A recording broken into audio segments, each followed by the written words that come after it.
దేవునికి స్తోత్రం. హల్లెలూయా. క్రీస్తునందున్న ప్రియులందరికీ Lord's house church Punjab తరపున మా ప్రేమపూర్వక శుభాభివందనాలు.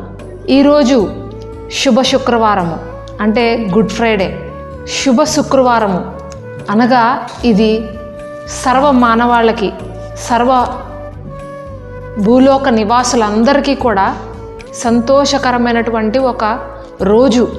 ప్రభువు సమస్త మానవాళి కొరకు యేసుక్రీస్తు ప్రభువారు సిలువలో బలియాగమయ్యి తన యొక్క పరిశుద్ధమైనటువంటి రక్తాన్ని మనందరి యొక్క పాపముల నిమిత్తమై సిలువలో ఆయన బలియాగమయ్యారు.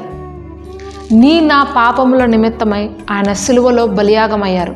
అయితే ఈ లోకంలో ఉన్న కొంతమంది జ్ఞానులు అని అనబడుతున్నవారు ఈ యొక్క మాటను గురించి ప్రకటిస్తున్నప్పుడు వాళ్ళకి అది ఎంతో వెర్రితనంగా ఉంటుంది.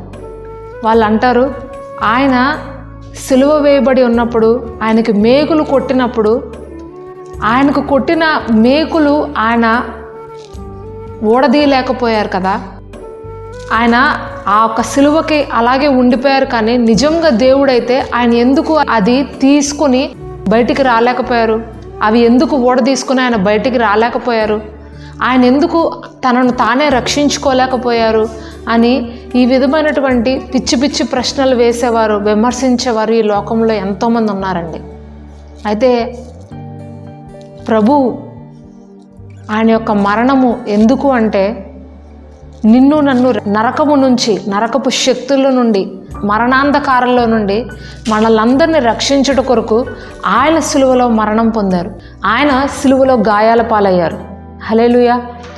మరి ఇక్కడ యెషయా గ్రంథము 53వ అధ్యాయము 5వ వచనంలో ఈ విధంగా రాయబడి ఉందండి. మన అతిక్రమ క్రియలను బట్టి అతడు గాయపరచబడను, మన దోషములను బట్టి నలుగుగొట్టబడను, మన సమాధానార్థమైన శిక్ష అతని మీద పడను, అతడు పొందిన దెబ్బల చేత మనకు స్వస్థత కలుగుచున్నది. హల్లెలూయా. ఈ యొక్క మాటను చదువుతున్నప్పుడు మీకు ఏమర్థమైంది? నాకైతే ఎప్పుడు ఒక అనుభవాన్ని నేను పొందుకుంటానండి ఈ మాటలు చదువుతున్నప్పుడు.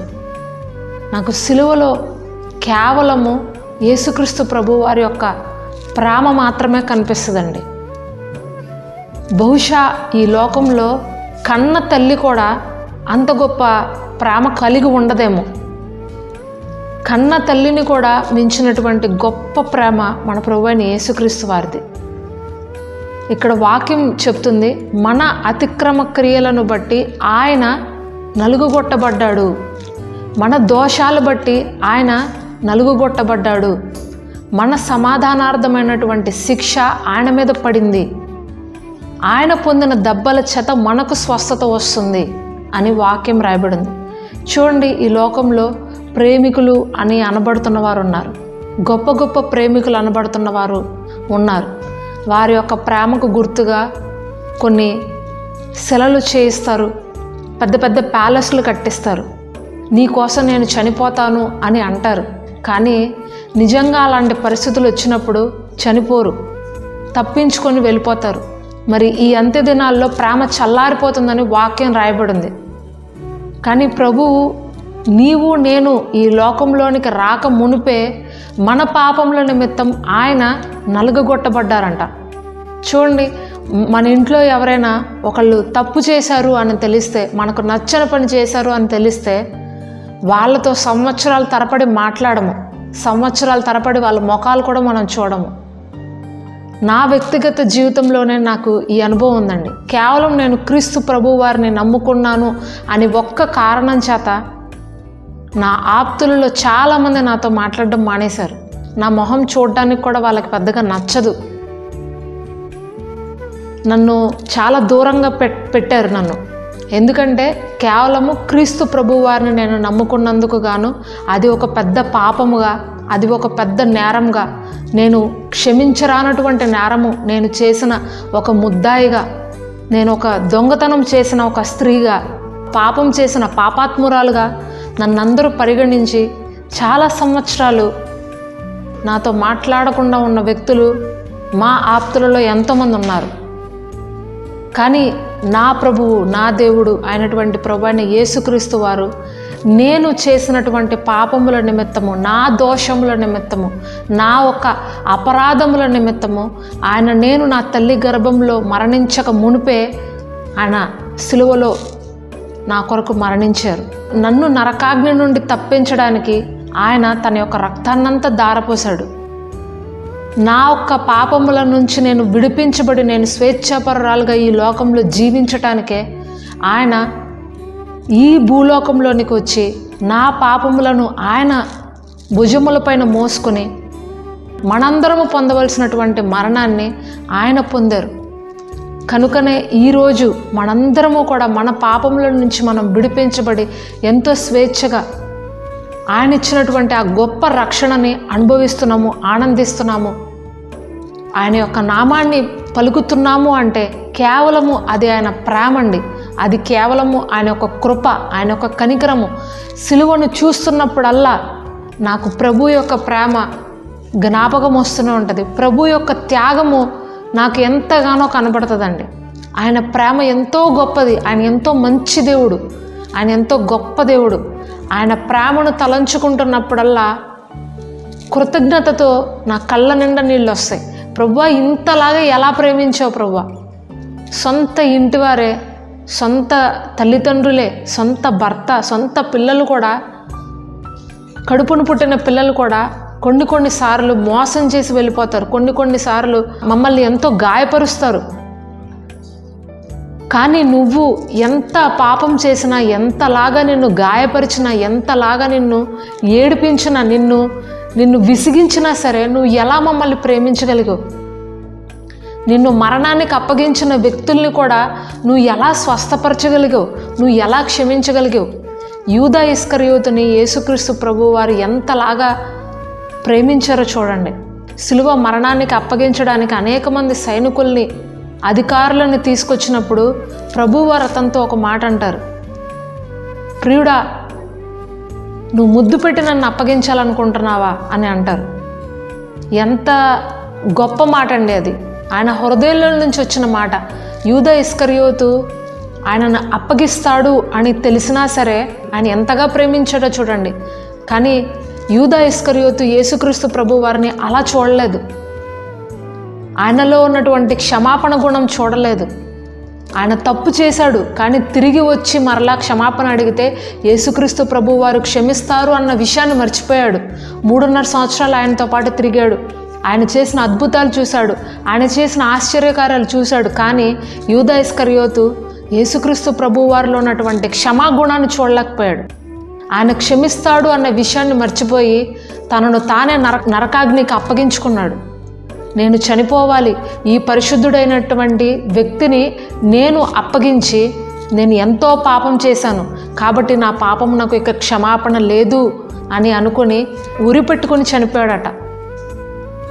చూడండి ప్రియమైన సోదరి సోదరులారా, ఈరోజు అపవాది అనేకులను ఈ విధంగానే మోసం చేస్తుంది. నీ పాపములకు ఇక క్షమాపణ లేదు, నీ దోషములకు ఇక మరణమే అర్హత, మరణానికి నువ్వు అర్హుడివి, మరణానికి నువ్వు పాత్రురాలివి, మరణిస్తేనే నీ యొక్క పాపములకు విముక్తి దొరుకుతుంది, ఇక నువ్వు చనిపో, నీ వల్ల ఎలాంటి ఉపయోగం లేదు అని అనేకులను ఈరోజు అపవాది భ్రమ పెట్టేస్తుందండి. అందుకనే యేసుక్రీస్తు ప్రభువారు మన పాపముల నిమిత్తమై ఆయన రక్తాన్ని చిందించింది ఎందుకంటే నా పాపములకు క్షమాపణ ఇవ్వడానికే. నీ యొక్క పాపములో తరతరాలు, యుగయుగాలు, సంవత్సరాల తరబడి జీవించడానికి కాదు ఆయన ఈ లోకంలోనికి వచ్చి సిలువ వేయబడింది.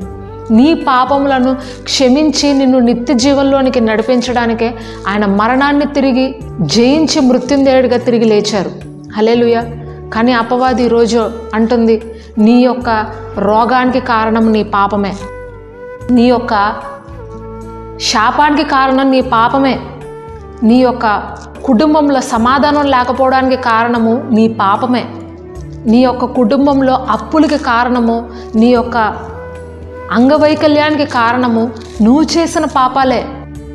కాబట్టి నువ్వు అనుభవించాల్సిందే, ఈ విధంగా నువ్వు అనుభవించాల్సిందే, నువ్వు బాధలు పడు, నువ్వు అలాగే ఉండు అని అపవాది ఈరోజు అనేకులను భ్రమ పెడుతుంది. కానీ ఇక్కడ వాక్యం సెలవిస్తుంది, అతను పొందిన దెబ్బల చేత మనకు స్వస్థత కలుగుచున్నది. కలిగింది అని రాయలేదండి వాక్యము, కలుగుచున్నది.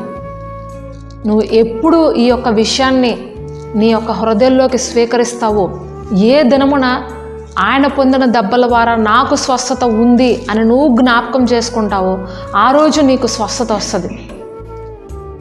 ఆ రోజు నీకు స్వస్థత వస్తుంది. ఆ రోజు నీ ఇంట్లో సమాధానం ఉంటుంది. ఆ రోజు నీ ఇంట్లో నెమ్మది ఉంటుంది. ఆ రోజు మీ ఇంట్లో ప్రతి శాపమునకు యొక్క కాడి విరగొట్టబడుతుంది. ప్రభు అనాది కాలమునందే మీ యొక్క పాపములన్నింటి కొరకే ఆయన శిక్షను పొందారు. కనుక ఈ గుడ్ ఫ్రైడే అనేది అనేకులకు శుభవర్తమానము, అనేకులకు సంతోషకరమైనటువంటి దినము.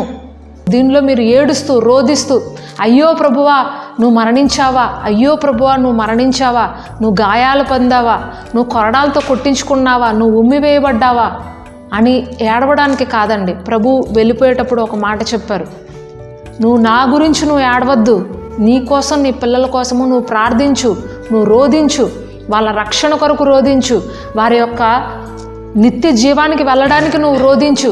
నా కోసం నువ్వు ఏడవలసిన అవసరం లేదు. నేను ఈ యొక్క మరణానికి ఎందుకు వెళ్తున్నానంటే నువ్వు నిత్య జీవానికి వెళ్ళడానికి, నువ్వు ఈ నరకాన్ని నుంచి తప్పించబడ్డానికి, అంధకారపు శక్తుల నుంచి నువ్వు విడుదల పొందడానికి నేను సిలువలోకి వెళ్తున్నాను, అది నువ్వు తెలుసుకో అని ప్రభువైన యేసుక్రీస్తు వారు కల్వరి ఈ యొక్క సిలువ వెళ్ళే ముందుగా స్త్రీలతో మాట్లాడినటువంటి మాటలు, యెరూషలేం కుమార్తెలతో మాట్లాడినటువంటి మాటలు. కనుక ప్రియమైన సహోదరి సహోదరులారా, సిలువను గురించిన వార్త నశించుచున్న వారికి వెర్రితనముగానే, రక్షించబడుతున్న నీకు నాకు అది దేవుని శక్తి. హల్లెలూయా. యూదులకేమి గ్రీసు దేశస్థులకేమి, పిలువబడిన వారికి అది దేవుని శక్తి, అది దేవుని శక్తి అని అపోస్తలుడైన పౌలు కొరింథీయులకు రాసిన పత్రికలో ఈ విధంగా రాస్తున్నారు. జ్ఞానుల్ని సిగ్గుపరచుటకు ఈ లోకంలోని జ్ఞానం లేని వారిని, బలహీనులని ప్రభు ఎన్నుకున్నారంట. పిలువబడిన వారికి దేవుని శక్తి అని వాక్యం రాయబడింది. ఈరోజు నిజంగా మీరు ఆ పరిశుద్ధాత్మ దేవుని శక్తిని పొందుకోవాలి అని ఆశపడుతున్నట్లయితే ఈరోజు ప్రభు వద్దకు రండి. ఆయన సిలువలో గొప్ప శక్తి ఉంది, ఆయన సిలువలో ఎంతో జ్ఞానం ఉంది, ఆయన సిలువలో ఎంతో ప్రేమ ఉంది, ఆయన సిలువలో ఎంతో త్యాగం ఉంది, ఆయన సిలువలో విమోచన ఉంది, ఆయన సిలువలో మీ యొక్క శాపముల యొక్క కాడిని విరగ్గొట్టేటువంటి శక్తి ఉంది, ఆయన సిలువలో ధైర్యం ఉన్నది. ఆయన సిలువ వద్దకు చేరి ఎవరైతే ప్రార్థిస్తారో విరిగి నలిగినటువంటి హృదయంతో వారిని క్షమించగలిగినటువంటి గొప్ప హృదయము ప్రభువైన యేసుక్రీస్తు వారికి ఉంది. అపోస్తలుడైన పౌలు, నేను జ్ఞానిని, ధర్మశాస్త్రాన్ని నేను అనుసరించే గొప్ప వీరుణ్ణి, సకల విద్య ప్రవీణుని అని అనుకున్నంత కాలము కూడా ఆయన యేసుక్రీస్తు ప్రభు వారిని గుర్తించలేకపోయాడు. కానీ ఎప్పుడైతే దేవుని యొక్క వెలుగు ఆయన యొక్క ముఖము పైన పడిందో అప్పుడు నేను పాపిని అని ఆయన గ్రహించి నేల మీద పడి, ప్రభువా నువ్వు ఎవరు అని అడిగాడండి. హల్లెలూయా. ఆనాటి నుండి పౌలు భక్తుడు చెప్తాడు, సిలువను గురించి నేను ప్రకటించుచున్నాను, జ్ఞానయుక్తమైన ఈ లోక జ్ఞానమైనటువంటి తీయని మాటలతో నేను ప్రకటించడానికి మీ మధ్యకు రాలేదు, కానీ సిలువను గురించిన వార్తను ప్రకటించడానికే మీ మధ్యకు నేను వచ్చి ఉన్నాను అని పౌలు భక్తుడు చెప్తున్నాడు. ఈరోజు మీరు ఇంకా మీ పాపములో నిలిచి ఉండవలసిన అవసరం లేదు. మీ పాపములు క్షమించబడ్డాయి అని మీరు నమ్మినట్లయితే, విశ్వసించినట్లయితే, ఆయన పొందిన దెబ్బల ద్వారా మీకు స్వస్థత ఉంది, మీకు విడుదల ఉంది, మీకు విమోచన ఉంది అని మీరు నమ్మినట్లయితే విరిగి నలిగిన హృదయంతో ఈరోజే ప్రభు యొక్క సిలువ వద్దకు రండి. నశించుచున్న వారికి ఇది వెర్రితనమైనటువంటి సువార్తగా ఉంది, కానీ నువ్వు నమ్మిన వారికి, రక్షించబడుతున్న ఒక పాపికి ఇది శక్తి. హల్లెలూయా. ఈ యొక్క శక్తిని మీరు పొందుకుని దేవునిలో సంతోషంగా జీవించండి. ప్రభువునందు ఎల్లప్పుడూ ఆనందించండి. దుఃఖించడానికి కాదు ప్రభు శిలువ మరణం పొందింది. నువ్వు సంతోషంగా ఆయన ఇచ్చిన రక్షణలో నువ్వు అనుదినము ఆనందించడానికే ఆయన శిలువలో మరణించారు. కాబట్టి ప్రియమైన సోదరి సోదరులారా, ఇది సంతోషకరమైనటువంటి వార్త. ఈ యొక్క వార్తను నువ్వు పొందుకున్న రోజు, విరిగి నలిగిన హృదయంతో దేవుని యొక్క శక్తిని నువ్వు అనుభవించిన రోజు పరిశుద్ధాత్మలో నువ్వు ఆనందిస్తావు. నీ ద్వారా అనేకులు దేవుని చెంతకు వస్తారు.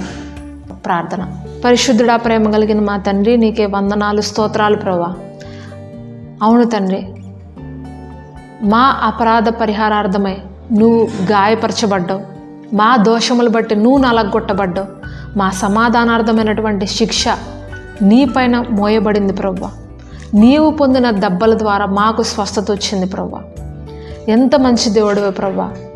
ఎన్నిసార్లు నీపైన సనిగినా గుణిగినా, నీకు దూరం అయిపోయినా, కుడి ఎడమలకు మేము వెళ్ళిపోయినా సరే, మరలా నీ సిలువ ప్రేమతో, నీ జాలి కలిగినటువంటి హృదయముతో, నీ కరుణ కలిగినటువంటి హృదయముతో ప్రభువా నువ్వు మమ్మల్ని చేర్చుకుంటున్నందుకు నీకు వందనాలు తండ్రి.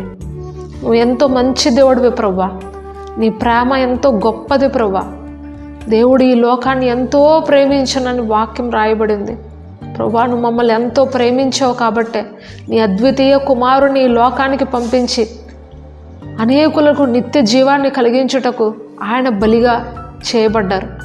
నా ప్రభువా, మేము నిత్య జీవానికి రావాలని, ఈ లోకంలో బ్రతికినంత కాలము సంతోషంగా సమాధానంగా మా యొక్క పాప బంధకాల నుంచి విడుదల పొందాలని నువ్వు మా కోసం గాయపరచబడ్డావు ప్రభువా. దేవా, మాకు రావాల్సిన శిక్షను నువ్వు మోసావు తండ్రి. దేవా, మాకు ఇచ్చినటువంటి ఈ యొక్క స్వేచ్ఛను బట్టి వందనాలు, ఈ రక్షణ బట్టి వందనాలు, పాప విమోచన బట్టి వందనాలు తండ్రి. ఈ లోకంలో మేము బ్రతికి జీవించుచున్నంత కాలము నీకు సాక్షిగా మేము బ్రతకాలి ప్రభువా. విరిగి కలిగిన హృదయంతో, కృతజ్ఞత కలిగిన హృదయంతో నీ పాద సన్నిధికి మేము రావడానికి మాకు సహాయం చేయండి. మంచి మనస్సాక్షి ఇక్కడ ఉన్న వారికి దయచేయండి. ఇదిగో నేను పాపం చేశాను, నేను మరణానికి పాత్రుణ్ణి, మరణానికి అర్హురాలిని, నేను ఇక చనిపోతాను, ఈ లోకంలో ఉండను, ఎంతమందినైతే అపవాది బ్లేమ్ చేస్తున్నాడో వాళ్ళందరినీ యేసు నామములో విడిపిస్తున్నాను తండ్రి. దేవా, సిలువలో నువ్వు కార్చిన రక్తధారలు మా యొక్క పాపాల బంధకాల నుంచి మమ్మల్ని విడిపించినాయి అనే మాటను వారికి తెలియచేయండి ప్రభా. వారి చెవులకు వినిపించండి ప్రభా. నువ్వు మరణించవలసిన అవసరం లేదు, నువ్వు సూసైడ్ చేసుకోవాల్సిన అవసరం లేదు, నేను నీ కొరకు మరణించాను, నా యొక్క శరీరాన్ని నేను నీకు ఇస్తున్నాను అని నువ్వు మాట్లాడుతుండగా తండ్రి, ఇదిగో నా రక్తమును నీ కొరకు నేను కార్చున్నానని నువ్వు చెప్తుండగా ప్రభా, ఇక ఇక్కడ ఎంతమంది అయితే నేను పాపం చేశాననే ఒక భ్రమలో బ్రతుకుచున్నారో వాళ్ళందరితో నువ్వు మాట్లాడుతున్నందుకు వందనాలు తండ్రి. వారి పాపములు క్షమించినందుకు స్తోత్రాలు, వారిని విడిపించినందుకు నీకు స్తోత్రాలు, వారికి నూతన జీవం ఇచ్చినందుకు నీకు స్తోత్రాలు తండ్రి. నీకే సమస్త మహిమ ఘనత ప్రభావాలు చెల్లిస్తూ ప్రార్థన యేసు పరిశుద్ధ నామంలో అడిగి వేడుకుంటున్నాం పరమ తండ్రి, ఆమేన్. ఈ యొక్క ఛానల్ మీరు సబ్స్క్రైబ్ చేసుకోకపోతే తప్పకుండా సబ్స్క్రైబ్ చేసుకోండి. మీ యొక్క ప్రేయర్ రిక్వెస్ట్లు ఏమన్నా ఉంటే తప్పకుండా మా వాట్సాప్ నెంబర్కి మీరు మెసేజ్ చేసినట్లయితే మేము మందిరంలో అలాగే ఉపవాస ప్రార్థనలో మీ కొరకు తప్పకుండా ప్రార్థన చేస్తాము. ప్రభు చిత్తమైతే గూగుల్ మీట్ ఏప్రిల్ 3వ తారీఖు నుండి ప్రారంభించబడుతుందండి. ప్రతి బుధవారం రాత్రి 9 గంటల నుంచి 10 గంటల వరకు ఈ గూగుల్ మీట్ ఉంటుంది. ఈ గూగుల్ మీట్లో జాయిన్ అవ్వాలని మీకు ఆసక్తి కలిగిన వారైతే వాట్సాప్లో మాకు తెలియచేయండి, మెసేజ్ పెట్టండి. తప్పకుండా ఈ గూగుల్ మీట్ యొక్క డీటెయిల్స్ మీకు కూడా మేము షేర్ చేస్తాము. God bless you. దేవుని ప్రేమ, ఆయన కాపుదల మీకు, మీ కుటుంబాలకు ఎల్లప్పుడూ తోడుగా ఉండి నడిపించునుగాక. ఆమేన్.